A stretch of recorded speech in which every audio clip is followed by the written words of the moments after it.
Oh, man, it's good to get a chance to sit down with you. I know we had a little bit of scheduling difficulties last week, so I've been We've had a looking couple of forward to attempts, haven't we? Yeah, gave me the opportunity to go back and listen to a couple more podcasts. In fact, today I was listening to one of the early ones you did with. I've only just discovered the podcast "Feel Good, Live More" yeah. Oh, with Rongan?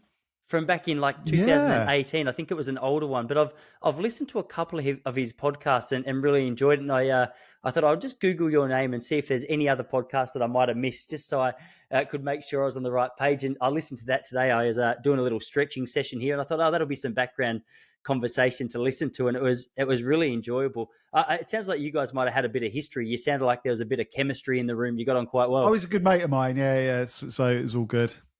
Nah, awesome, man. I discovered you a little while ago. Like a lot of people, I'd been doing some Googling around just some helpful, practical, simple guidance for more effective eating habits, I guess you would Yeah. say. And the one thing that you stood out to me for, and from the reviews I've read and the conversations that I've heard, stand out to a lot of people for, is you're a real voice of clarity in what is a very confusing conversation. I mean, I was speaking to a friend today, and we were laughing about how passionate vegans are that they're on the road to health, and how passionate carnivores are that they're on the road to health, and both are as adamant and as confident as each other.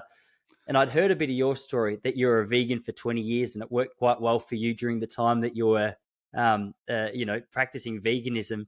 But Yeah. then over, the course of you growing up and getting a little older, you started to realize it wasn't as effective for you. But I mean, that conversation is broad and deep, and I'm sure you live in It it. So is.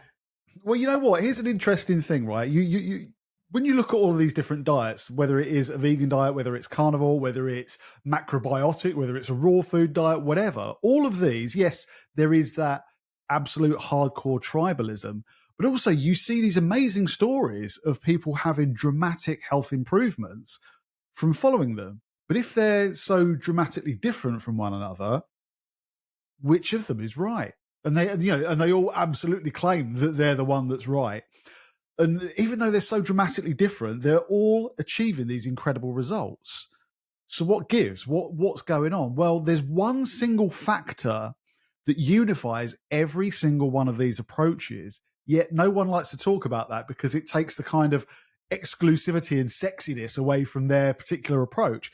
And that is they all leave out the junk that makes us sick in the first place. There's not one of those dietary approaches that's saying, yep, you need to eat McDonald's three meals a day. You need to smash loads of chocolate. You need to be drinking beer at like 8 o'clock in the morning. None of them are saying that. Every single one of them is, although the picture is dramatically different, all of them are built around whole foods. They're built around natural foods in their natural forms, and they're all cutting out these heavily processed, very, very highly refined foodstuffs that seem to dominate the modern diet, which are the things that are making us sick in the first place. So if you remove those from your diet and your focal point is whole foods, you're going to yield similar results. And that's really the key to all of that. That's why you see these amazing results for all of these diets that are dramatically different from one another. it is interesting when you take a step back and you compare either of those diets to, I know in America they call it the standard American diet. In Yes. Australia, I think we're quite similar. I've spent a bit of time in the UK. It seems very similar there. It really fascinates me that there's so much conversation around the controversy between like a vegan and a carnivore diet, but there's no real attention. That's not quite true. There seems very little attention just paid on the amount of processed, refined Yeah. ingredients that we're eating on a fairly regular basis. Yeah, this is the thing. I mean, obviously, there's with those particular polar opposites, there's two potential arguments. If you're arguing purely on the basis of health, then I would say neither of those approaches are going to be the utopia that people are looking for. If you're talking from a ethical point of view, and if animal welfare and animal ethics is important to you, there is no discussion. There is no discussion. Veganism will, of course, be the solution to that whole argument, and there is no debating that. if it's purely from the health point of view, then we're probably in different territory. You can absolutely follow a plant-based diet for a lifetime, providing you accept that there are elements that are missing that you can easily rectify with supplements. Even, the lifelong hardcore advocates like Dr. Greger, for example, they will be the first people to say, look, B12, long chain omega-3 fatty acids, you need to supplement. There's nowhere else you're going to get it from, but you can fill that gap with a supplement, and off you go. So yeah, it's interesting, and there is that crazy tribalism in the nutrition world, and particularly with social media being as dominant as it is, and tribalism on social media. Jesus, you've only got to have a look at what happened in COVID to see the, lifelong friends turning on each other and ripping each other's eyes out over like differences of opinion. So you put those two things together, it's no wonder that there's so much, so much debate, but also so much misunderstanding, and a lot of people day to day that don't want to prescribe to one single diet or approach, that just want to look after their health. They're the ones that are left completely flummoxed by everything that's going on. And that's, like you were saying, the thing that I've become known for really is bringing that clarity there. That's because I started doing this when the internet didn't exist, right? So I'm kind of showing my age a little bit there. I started doing this in the 90s, right? Consumer internet didn't exist. Social media didn't exist. It was a harder sell, but there was much less confusion, and the messaging was quite clear. It's like more whole grains, more nuts and seeds, good quality proteins, healthy fats, as much veg as you can possibly shoehorn in. There we go. Fantastic. But as soon as there was information available from every conceivable direction, it just overwhelmed people, and that's what I want to try and bring to the mix. It's like obviously my background. I've got a degree in human nutrition, degree in herbal medicine, and a master's degree in nutritional medicine. So I've got the educational background, but I want to translate that into simple, evidence-based, understandable sound bites that will actually move the needle on people's health. The people that don't give a monkeys about following in like some weird restrictive dietary dogma, that just like, I just want to see my grandchildren grow up, and that's really what I want to try and bring to it. Yeah, it really interests me that there are so many people out there who are fascinated, keen to really improve their health through their diet as a bit of a foundation, and are just completely overwhelmed. So I guess it's absolutely no surprise that when someone like yourself comes out and says, hey, look, there's a lot of noise, there's a lot of confusion. I've invested my whole life, or at least I think 30 years, I heard you say, into this field. That was even before you went to do your study. Let me give you some real short, sharp answers. For me, that's what I'm interested in, because one thing I've realized fairly quickly is that it doesn't matter whether you've been in the field for 30 years or 60 years. You might have gone down one particular rabbit hole and someone else has gone down another rabbit hole. And this is where I get a little bit overwhelmed. And I was really keen to pick your brains about today, because I know that there's professionals out there who have been in the industry for, as long as you, and they would say, oh, I don't quite agree with this. Like there's a lot of differing opinions that still seem to come about. I don't understand the data well enough to have any confidence in what it is that I'm saying. I feel like I can sense bullshit when I see it. And what you're saying is the opposite of that. It's very much, from what I've heard and from what I've learned, it's like, okay, look, these foods have been around for a long time. This is a natural food. It's a whole food. It's a healthy food. Yeah. Start here. And one thing I heard you say on the Feel Good Live More podcast today, which I really related to, was, hey, don't be overwhelmed. Just change one thing. And I think when it comes to just the sheer abundance of information that's out there, I know in myself, I often feel a little stunted and overwhelmed, like, where do I start? How about I just don't change anything? Yeah. I'm guessing from that advice, that's a really common response. It's polar. You get one camp where they're just like, oh, bollocks to it, I'll just go down the pub instead, forget it. And then you've got the other they're doing a different thing every week. This week they're plant-based, next week they're keto, the week after that they're going on a yoga retreat. They're real seekers. and they're trying to find the answer. So it tends to be that polar. Or you get the real hardcore ones that are staying in it for the long term. And just what I always say to people, like obviously I said in that podcast, change one thing. But the other thing that I will say to people is give your favorites a facelift. So rather than trying to dramatically change your life and give up everything that you love, it's like, how about making the things that you love a little bit healthier? How about so if your favorite meal is a curry, wicked, try making it yourself. Maybe use some pureed vegetables as the actual base for it and add the spices to that. Whatever, those simple things. So you can still enjoy your food, you can still enjoy your life, you can still have the same culinary experiences that you enjoy. You can still have family meals together without tears, tantrums, and chaos, but you're actively taking steps towards improving your health at the same time. So that tends to be the kind of people that I'm working with. And often they would have come from one of the two extreme camps and been like, well, okay, neither of those approaches work. Let's kind of come back to the middle and come back to the more sensible approaches. But no, you're right. It is massively overwhelming, and it's decision fatigue. I think a lot of the time. I mean, it's like things with marketing. Like the more decisions people have to make, the less chances that they're going to purchase a product. So it's that same thing. We get to a point where if there's too much choice, we just switch off and we're less receptive.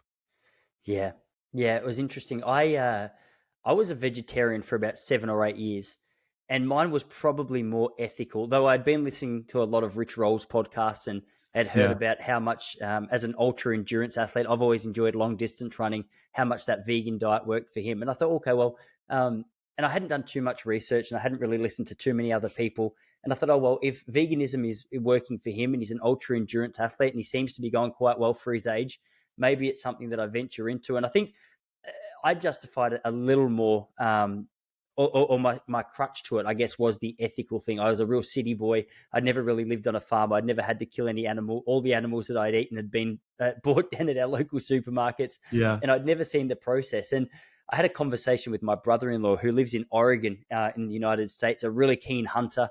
In about 2014, he goes out and regularly hunts elk, bear, whatever it is that's, in his area. And I remember driving down to him. At this stage, I was still eating meat. And I said, it's just like, it's really cruel what you're doing. And he goes, well, what are you talking about? I said, well, the fact you're going to go out and kill an animal. He goes, well, first of all, like, acknowledge the fact that you eat it. Like someone else is just doing your dirty work.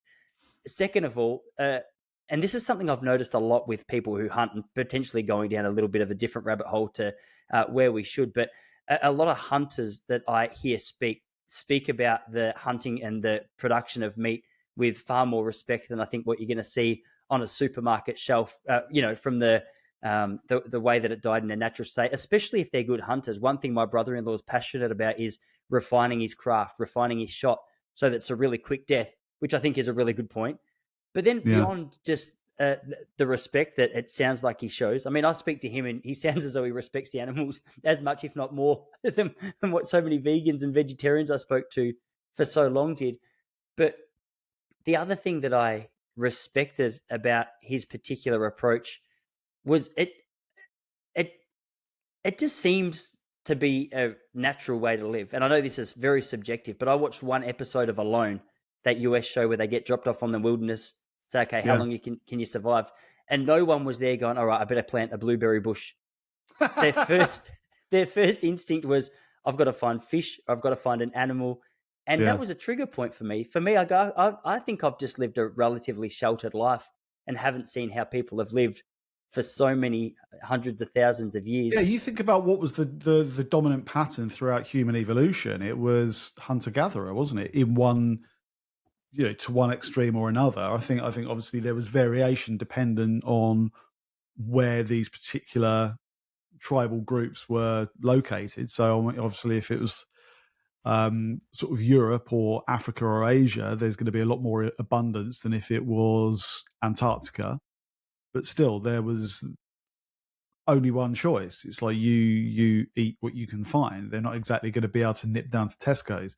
It's that's been the driving sort of dietary decider for the human species since it began. I would say that human beings are omnivorous. I think we're probably slightly more geared towards plants dominating the diet. But I don't for a second feel we should be plant exclusive, and I think we should probably be eating more fish than land animals, because even if you just look at it logically, you look at like the amount of water that covers the Earth's surface, and the abundance that always brought. I just think naturally we evolved to eat, fish, opportunistic land animal eaters,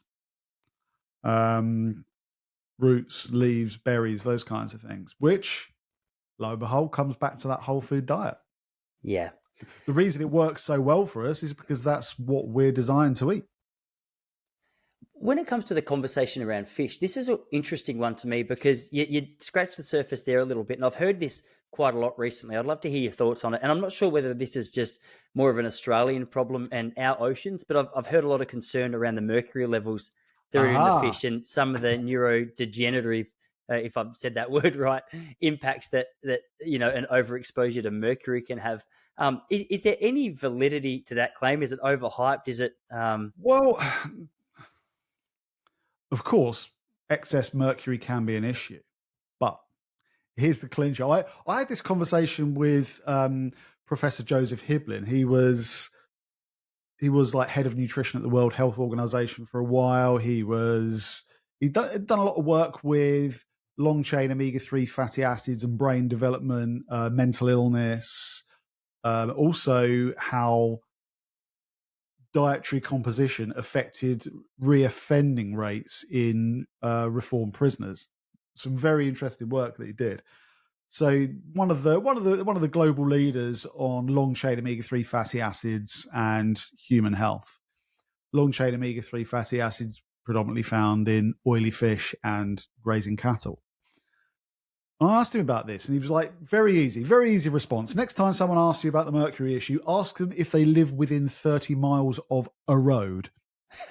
And I was like, okay. He said, because from exhaust fumes, they will be taking in. I mean, when you see mercury in fish, it's like homeopathic doses. It's there, but it's like a gnat's gooch. It's tiny. It's like, there's hardly any, even though yes, it is there, and it is something that delivers its effects in like micromolar doses. He said the amount that people are actually taking in just from environmental pollutants, exhaust fumes, for example, even like industrial production, just from the air in modern day planet Earth, unless they happen to live in Bhutan or something, they're going to be taking in these high levels.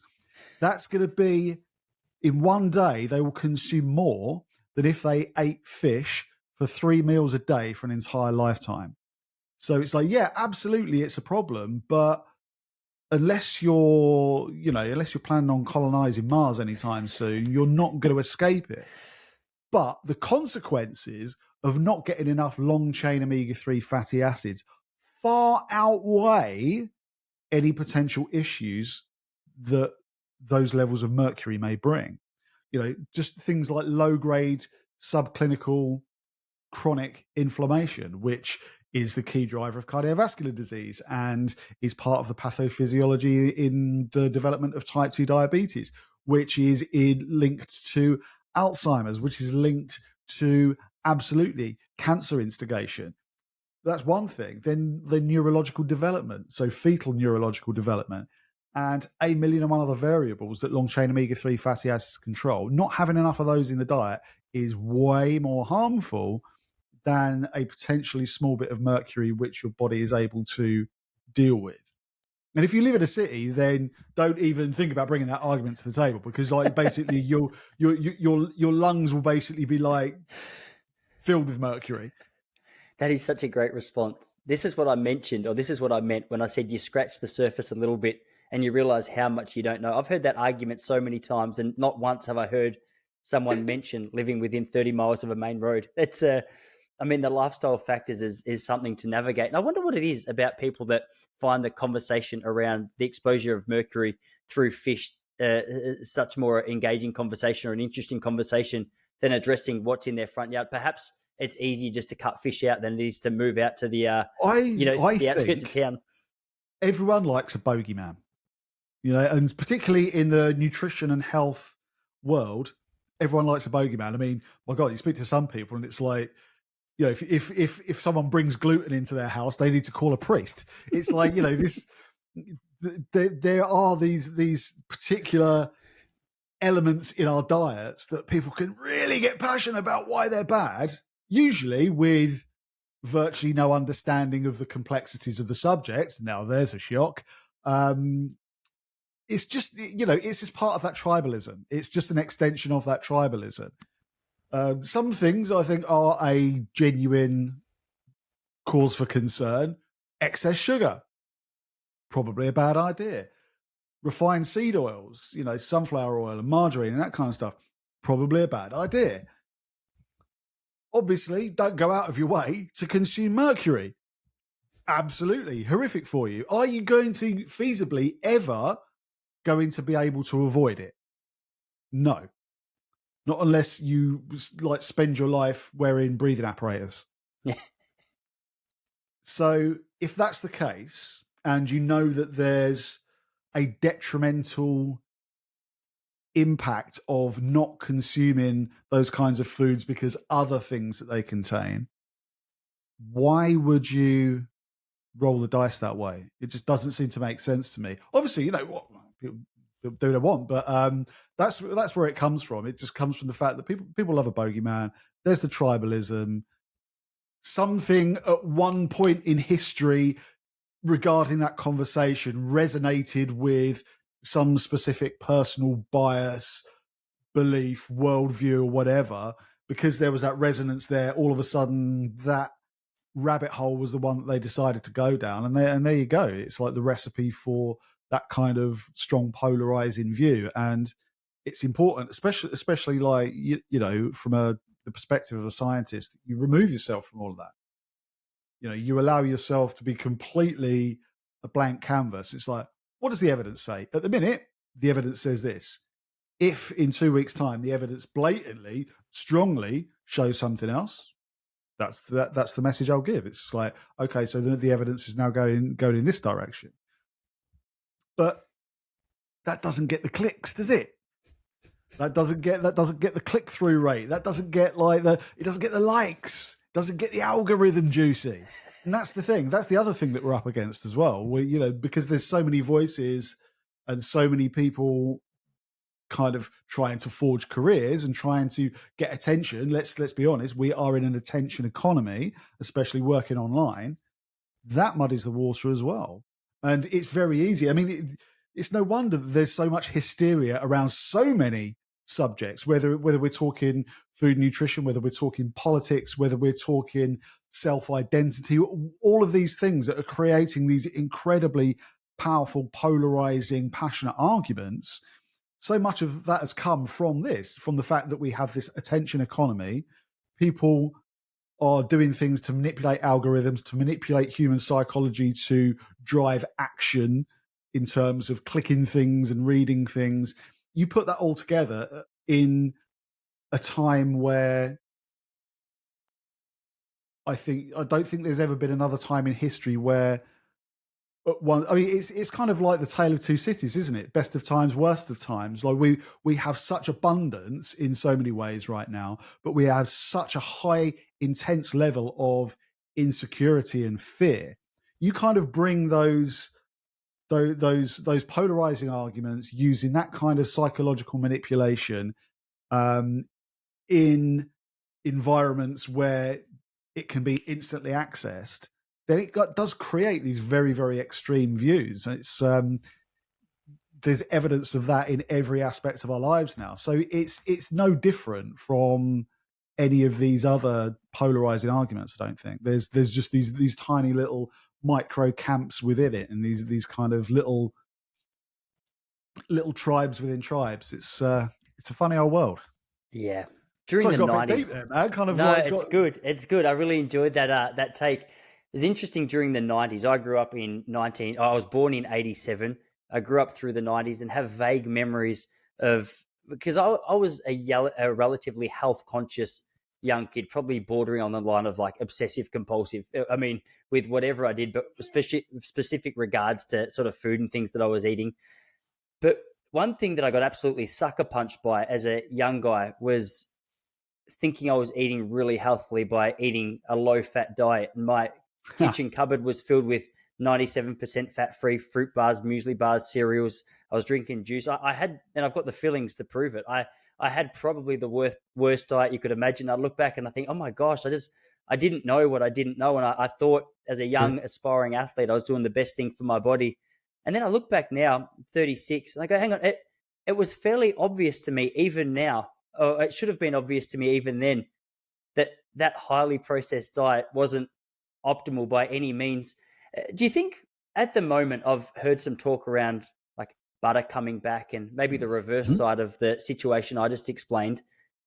Is there anything that people are doing now that in 30 years we're going to look back? I mean, I'm sure there's a lot of things that people are doing now, but I mean, people who are aspiring to be healthy like I was as a young fella in 2023, that is so clearly unhealthy and you can already see it?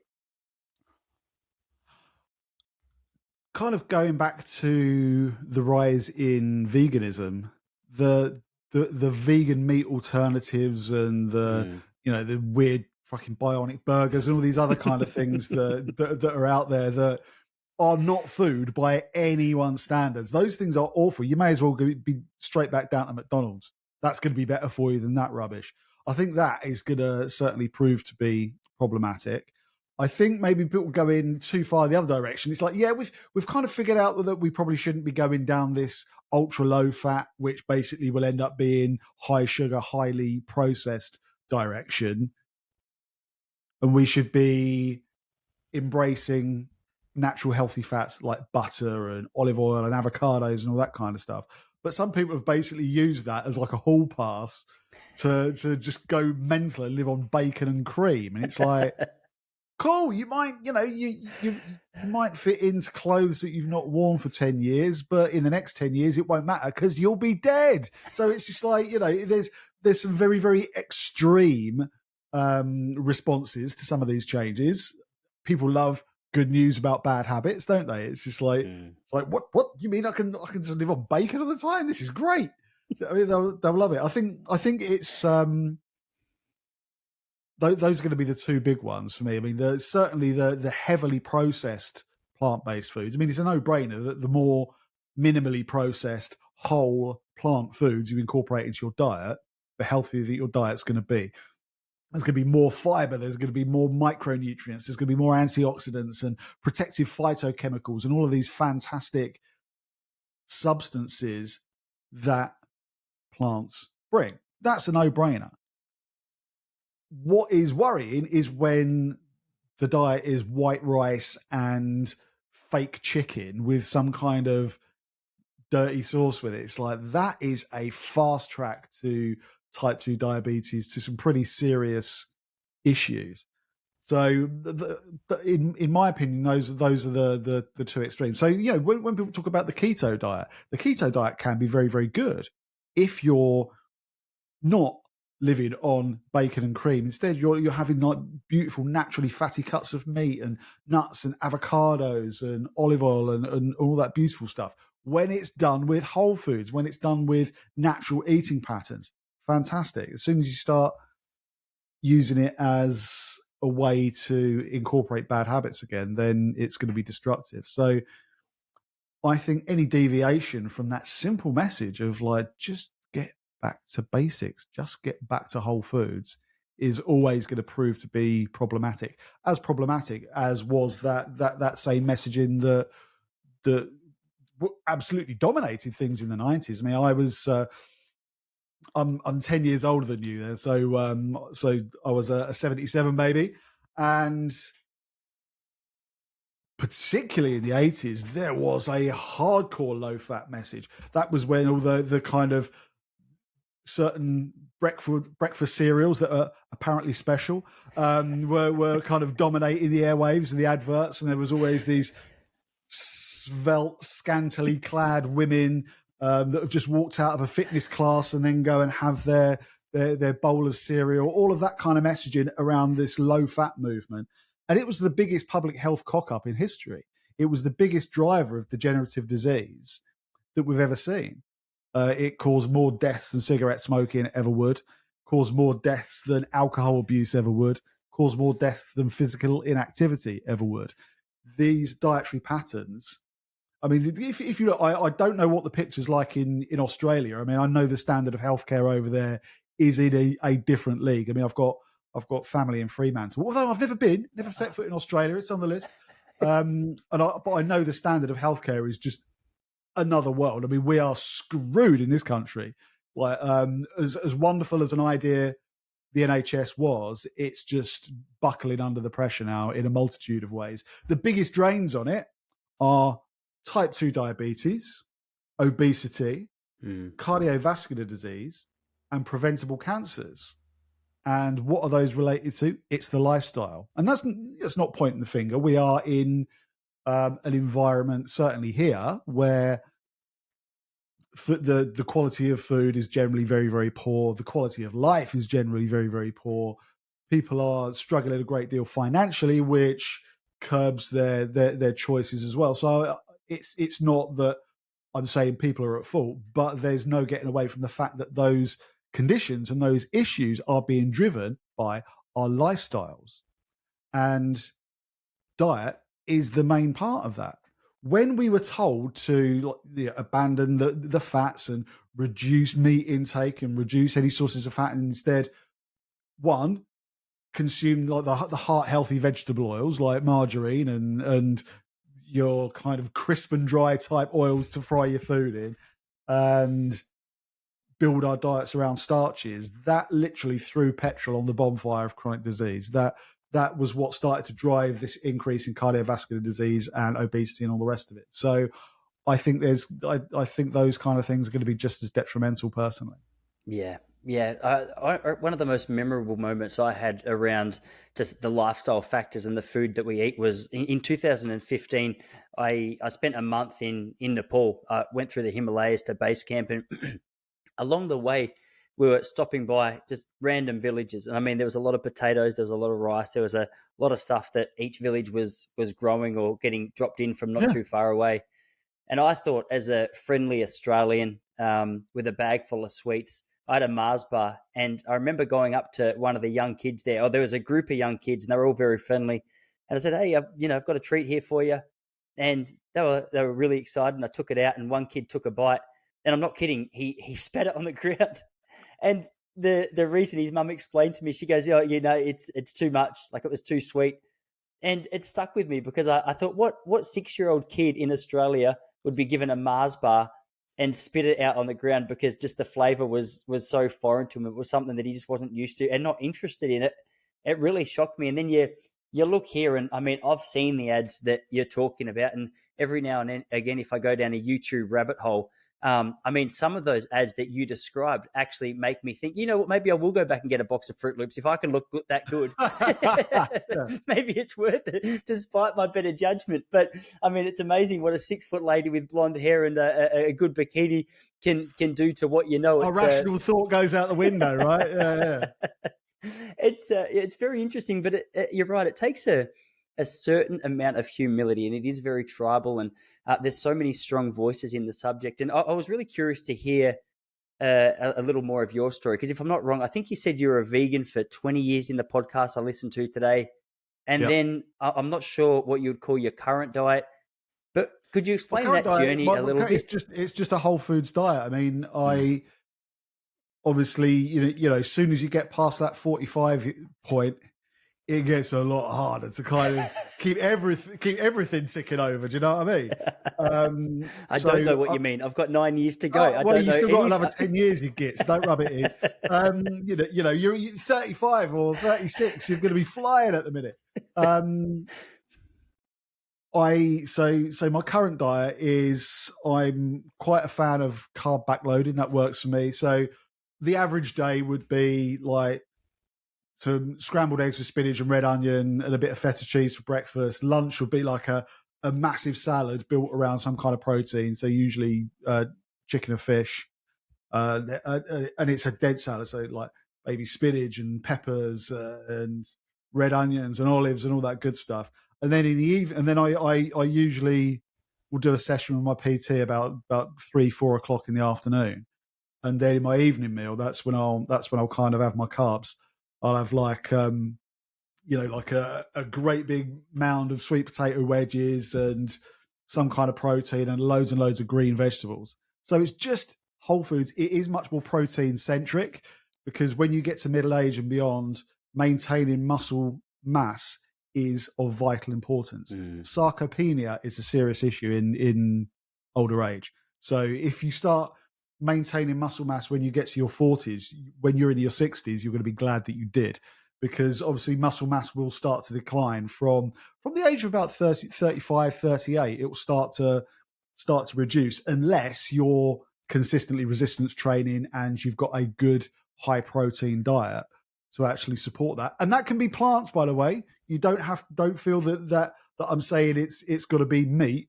You can have beans and pulses and lentils and tofu and tempeh and all those beautiful foods as well. So it doesn't have to be like prescriptive like that, but protein does need to be a focal point to keep on top of that, maintaining that muscle mass. And I find eating like that, I can stay very, very lean for my age. My energy is insane. Like zero health issues, cholesterol's fine, blood pressure's fine, inflammatory markers are fine, everything works perfectly. If I deviate, if I start to go more carb heavy, I just can't tolerate them in the way that I used to. I'll start to balloon up. It negatively affects my cholesterol quite drastically if I have too many carbohydrates.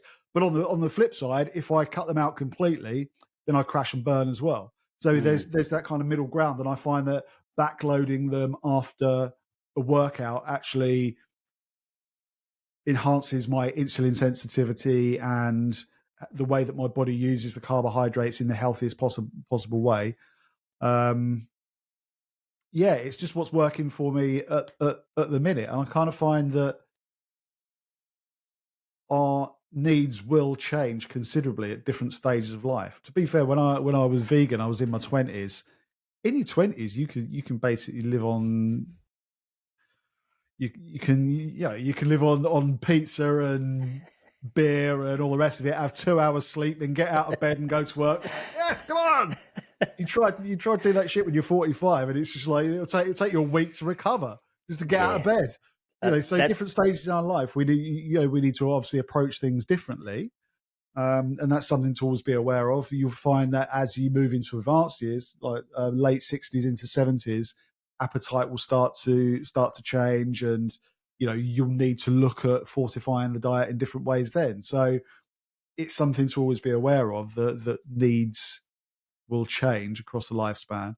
But yeah, that's what my current diet looks like. Yeah, it's so amazing to hear you speak about it, because it's really not rocket science, is it? And I can't imagine what it's like in your shoes to hear the conversations that you have, because I mean, I've been quite fascinated, as I've mentioned, for diet in a long time. And as a result, I've been exposed to some of my own misunderstandings and some of my own buy-ins to probably just some pretty good marketing.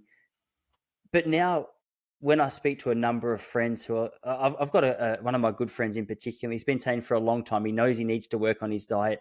And it's a conversation he's had, and he would tell you this honestly or openly, that he's been having this conversation with himself for 7 years. And I think for him, it's the overwhelm factor. I guess some personalities like to get buried down a little more in data, and some people find it a little overwhelming. But I'm definitely going to send this to him, because I think the amount of people that can benefit from just going, hey, look, it's not rocket science. In fact, Michael Pollan had a really good quote that stuck with me, and feel free to correct it. But I think this strikes pretty nicely. He said, eat food, not too much, mostly plants.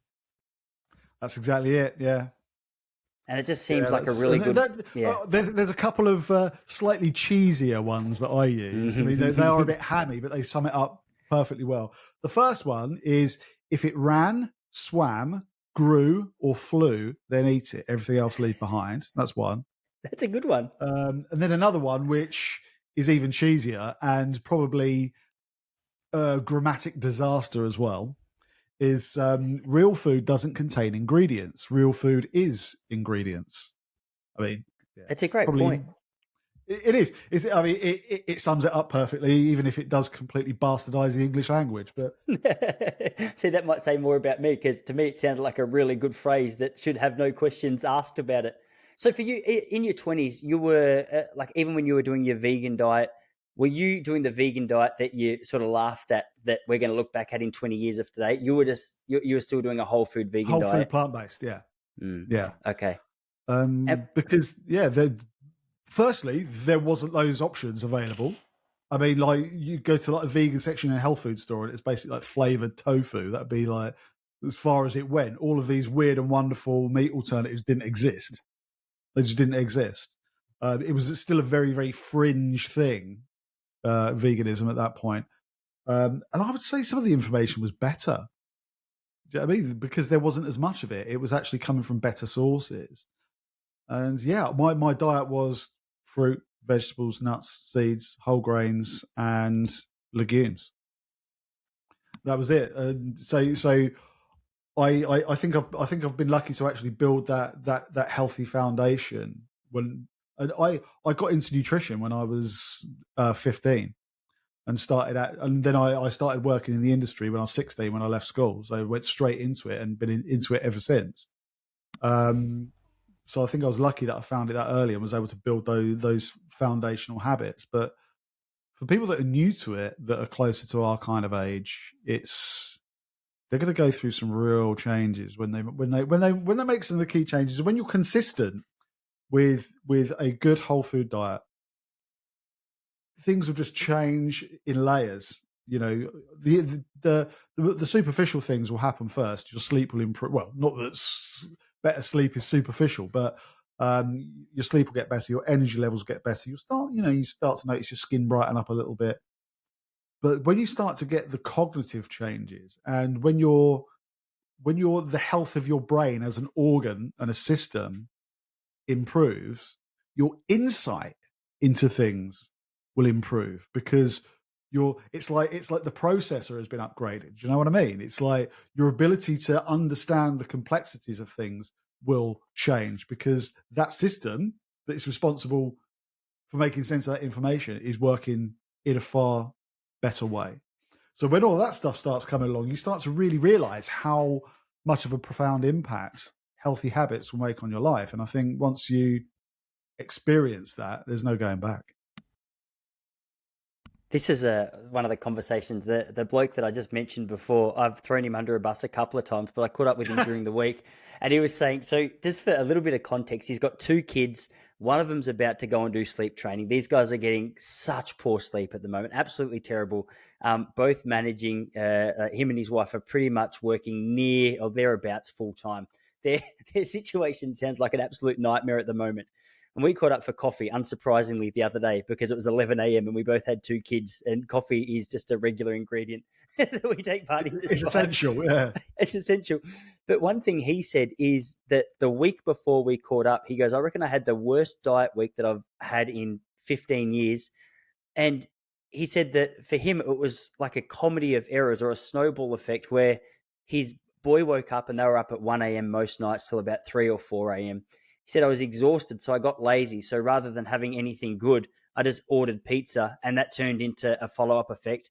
He said, but even he said, and this is to, put an exclamation point next to your point, is that as he started going throughout the week, he started to notice that what felt foggy on Monday, by Thursday, it just felt like an absolute nightmare. He wasn't thinking straight. He was physically exhausted. He was mentally exhausted. Obviously, a combination of sleep deprivation and really poor food. But this is a common part of so many of our lives. And I'd be curious to hear your thoughts on supplements, because, I know there's some supplements that you recommend, but I feel as though some of the conversations I have, there's maybe an overhype on supplements and an under focus on the things that you've been teaching us in this conversation, that whole foods, just natural foods, that whole food diet, essentially.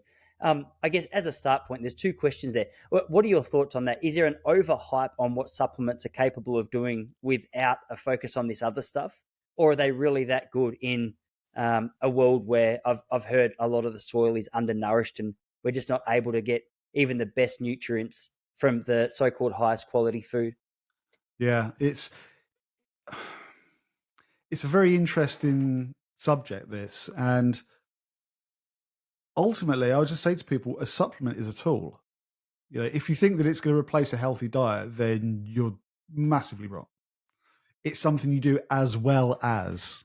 Okay, it's called a supplement. It's supplementing a good diet. As a clinical practitioner, I'm using supplements all the time. When I'm working with patients, if there's specific issues that I need to address, you've got to remember that vitamins, minerals, trace elements, phytochemicals, these are biochemical facilitators. So in the body, they either make something happen or they make something that makes something happen. So they regulate every conceivable chemical reaction in our body. And as such, the application of supplements, when you know what you're doing, can elicit a therapeutic effect in a very similar way that a drug can. You know, it can reduce a certain chemical pathway. It can activate a certain chemical pathway. It can manipulate biochemical events. In that context, in that respect, they're incredibly powerful. And they're things that I use in clinic all of the time for that exact reason. In terms of general use, obviously with those kind of specific nutrients used in that way, that needs to be delivered under the guidance of a practitioner, absolutely. Because do not think for a second that just because something is natural, that it can't do any damage. Hell yeah, it can. I mean, just try hemlock, for example. Then when it comes to the general use, I would say that touching on what you brought up, because there's no way of absolutely guaranteeing the amount of nutrients that are in our food, a good daily multivitamin, certainly in this part of the world, probably less of an issue for you guys, a good vitamin D supplement, because in the UK, the sun is a rumour. It's either that or it's so hot and muggy that we're just like, make it stop. It's just like there's no middle ground. Do you know what I mean? We can't, you know, we just can't win. But so vitamin D is certainly one to think about. And then omega-3 fatty acids, the long chain omega-3 fatty acids, I do strongly recommend that people supplement with those as well, just because of that inflammatory management stuff and because they're so important for so many different body systems. Those three nutrients, those three supplements, sorry, because one is obviously a multi, won't do any harm, won't cause any issues, and are a good idea for most people. Then we move into another thing that you touched on, which was some of the claims. Now, this is where things can get comical at times. You look at some of these supplements that are out there that basically, if you believe kind of half the things that are written about them, you know, like they make you fly or walk on water or eat bullets. Do you know what I mean? It's like okay, there's a lot of hyperbole here because people are just trying to sell the product. It's like, you know, this will stop you aging, this will put hairs on your chest, whatever. Mm-hmm. There's a lot of nonsense there, and it's very difficult for people to separate fact from fiction. I would say if it sounds like it's the answer to everything, then that's a giant red flag. And if it's kind of sounds like it's blown out of proportion, then it probably has been. But in simple terms, yes, supplements are a very, very useful tool in the right context, in the right application, and you have to have the right kind of expectation from it as well. If you're expecting it to be the answer to all your problems, then you're going to be disappointed. Yeah. But if you know that there's a specific reason you're taking it, and certainly in the context how I prescribe them to people, it's part of the therapeutic plan, then I know that we're taking it to achieve a certain objective, then that's obviously where they come into their own. Yeah. Well, to go back to something you said earlier about the rumour of the sun in the UK, before I get to my other point, one of my funniest memories is walking through Hampstead Heath. I lived in Tufnell Park when I was there on the Northern Line. I don't know where you're based at. Near I used to live in N3, so I was just round the corner in Finchley. Yeah. I probably ran past you a few times. One of my funniest memories, I remember I had my Kathmandu jacket on, my big puffer. It was a cold day, but the sun was shining I remember I was going to go for an hour walk. I got to Hampstead Heath. I'm not kidding. I got to the top of the hill, and there was a guy in a pair of Speedos. I don't know if you call them there, like swimmers, on top of a hill. That was all he was wearing. The sun was out, but it was freezing. And I remember, I'll tell you what, on Hampstead Heath, mate, that you're probably lucky that's all you saw, because let me tell you, all sorts goes on there. Just keep away from the woods. That's all I'm saying. I assumed being so close to Camden Town. Yeah, so close to Camden Town. That doesn't surprise me at all.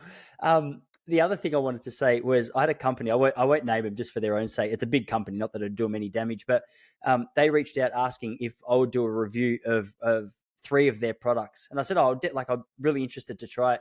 And like what you said, they promoted themselves as American company, FDA approved, all natural ingredients, sorry. And I thought, we'll give it a go here.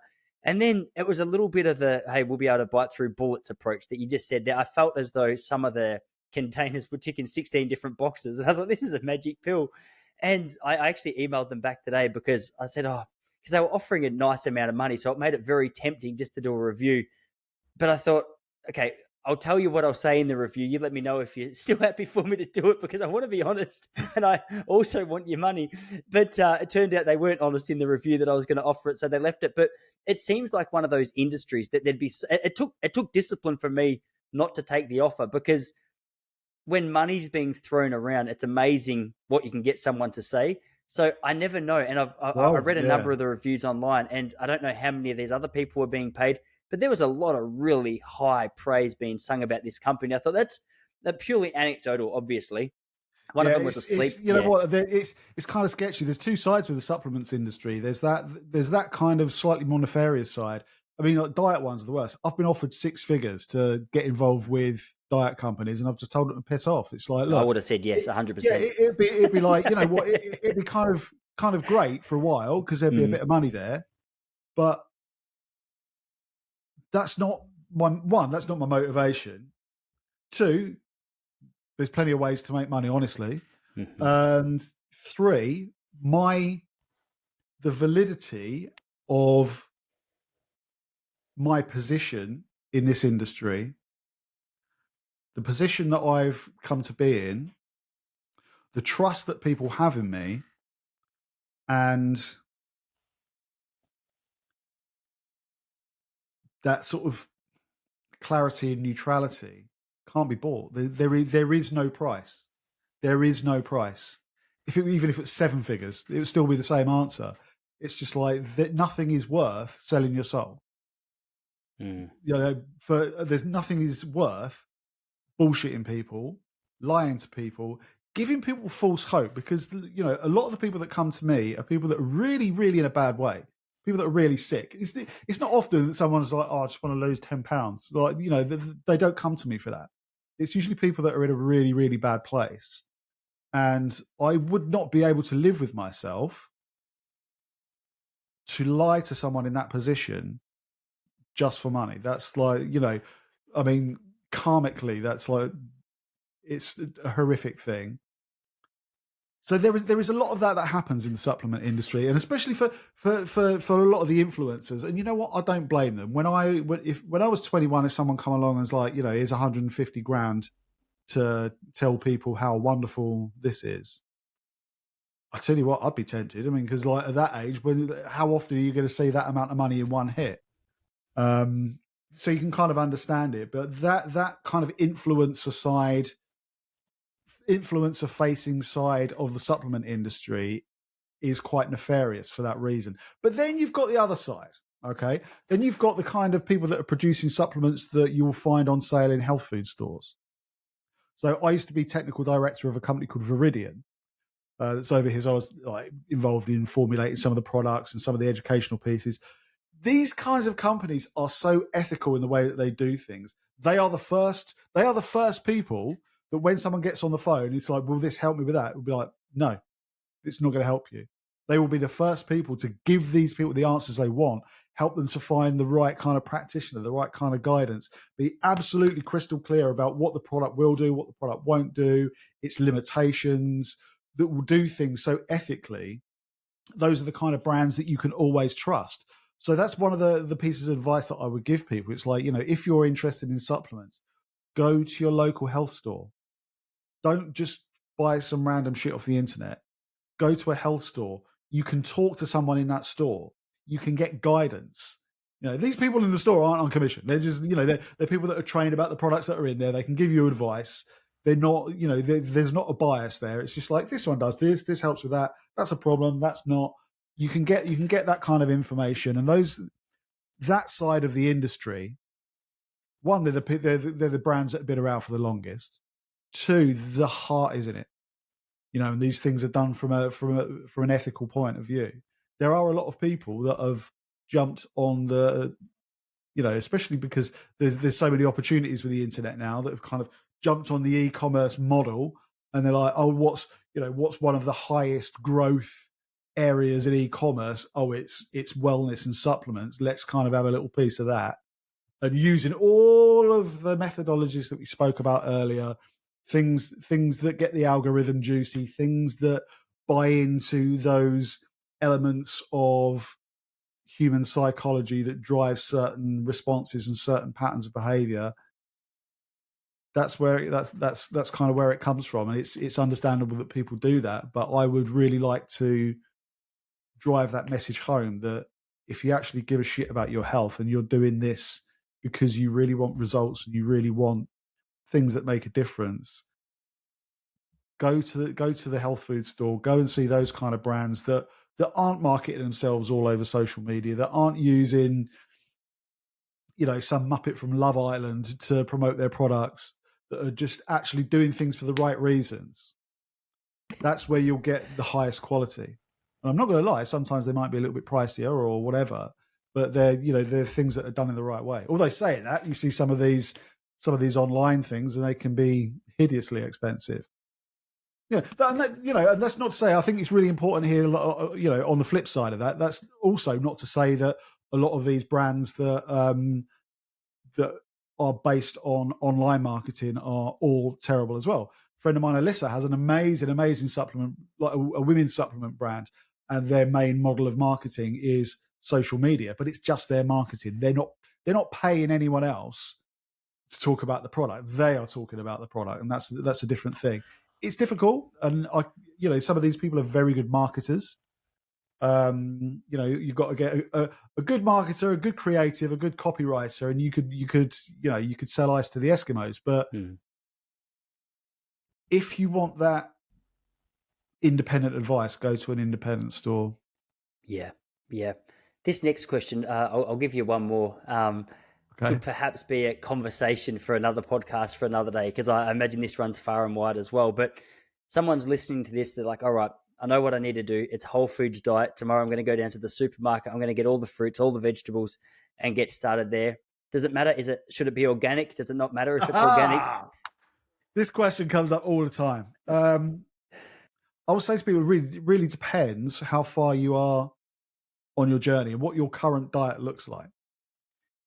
If your diet is beer and pizza, just eat some plants. Just eat some real food. It doesn't matter whether it's organic or not. It's just like your body's just going to be like, thank you. Do you know what I mean? It's just going to be so happy that there's some actual nutrients entering it. If you're a little further along on your journey and you want to maybe take things on a step further, then organic can have some benefits. Now, I'm not a toxicologist, so I've got no idea about individual pesticides and what this can do, what that can do. That's not my jam, right? What I can tell you is that many of the protective phytochemicals in plants, so these plant-derived chemicals that can influence our body in almost pharmacological ways, many of those are produced by the plant as their own natural defenses in certain situations. Defenses against pests, for example. Defenses against ultraviolet radiation, for example. If those plants are not sprayed with pesticides, they will naturally synthesize more of those things in them. So you tend to find that there is a far higher phytochemical density, protective phytochemical density in organic produce. So that can be a benefit. Yes, it does have the price tag that comes with it. It's absolutely not necessary, because if you build your diet around those whole foods in the first place, you're not going to have you're going to have incredible health benefits. But if you wanted to take it that step further, you could get those additional benefits by consuming organic. Yeah. Yeah. Awesome. Dale, I could talk to you all day. I really enjoy it. It's a real fascination of mine. I really appreciate the clarity that you bring to the subject. So, Thank hey, you. would love to have you on here again in the future if you're open to it. Anytime. Really appreciate your work, man. Thanks so much for the conversation. Thanks for stopping by. And I'll make sure I link your website and anything else that you might like to share with everyone else in the show notes below. Amazing. Thanks for All having me. right. No worries. I'll see you later. See you later. See